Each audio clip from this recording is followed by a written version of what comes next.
In this video, we're adding and subtracting integers. The first thing we want to talk about is color coding. So I like to write all of my negative numbers in one color and all of my positive numbers in a different color. So I'm going to use in this video red as being negative and blue as being positive. So you'll notice that I color coded my number line with negatives on the left side being red and blue on the positive side. And I've also color coded the numbers even in my question. Both are red because they were negative to start. So these counters down here should also all be red to start. Okay, and the counters represent the number -7, the integer -7, and -9. And we want to either add or subtract them.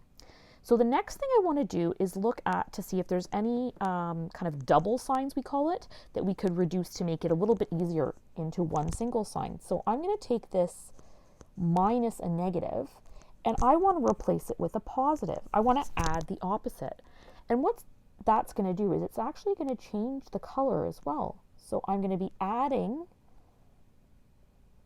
9. Instead of subtracting -9, I want to write that as +9.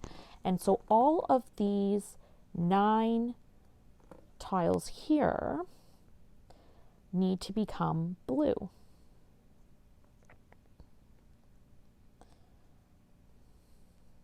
Okay, so once I've done that, I have to realize what happens with pairs of red and blue.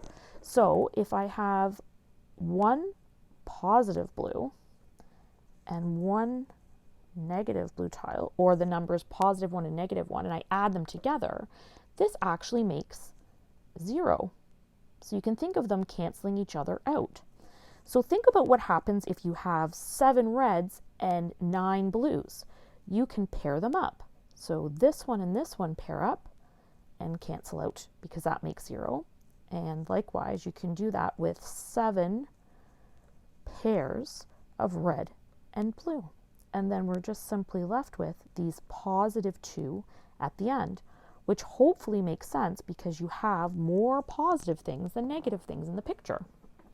If I want to use the number line, I'm going to start at -7. So I go to -7 on my number line, and I want to hop 9 spaces in the positive direction.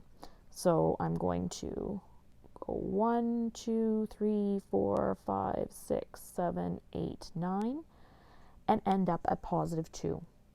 So always start by getting rid of any double signs and then either use the number line or some integer tiles to help you.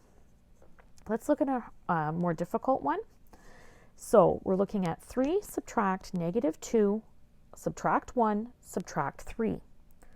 So I have drawn the tiles underneath to represent those numbers. You'll notice the 3 is the only positive number right now.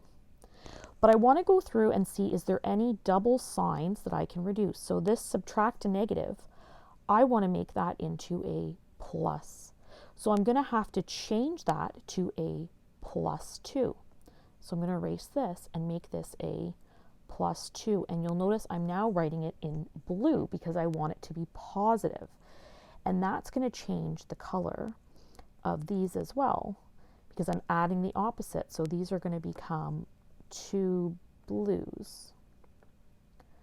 Once I've done that, I'm ready to look for my 0 principle, my 0 pairs. So I can start canceling out 0 pairs. So I'm going to get rid of 1 here, 1 pair, 1 pair, 1 pair. So I end up with 4 pairs canceling out, and I'm simply left with +1. I should actually make that blue because it's positive. If I do this on the number line, I'm starting with +3 and I'm adding 2, which takes me to +5. And then I'm going to take 1 jump back to the left as negative, and then 3 more jumps, 1, 2, 3, and it takes me to +1 on my number line.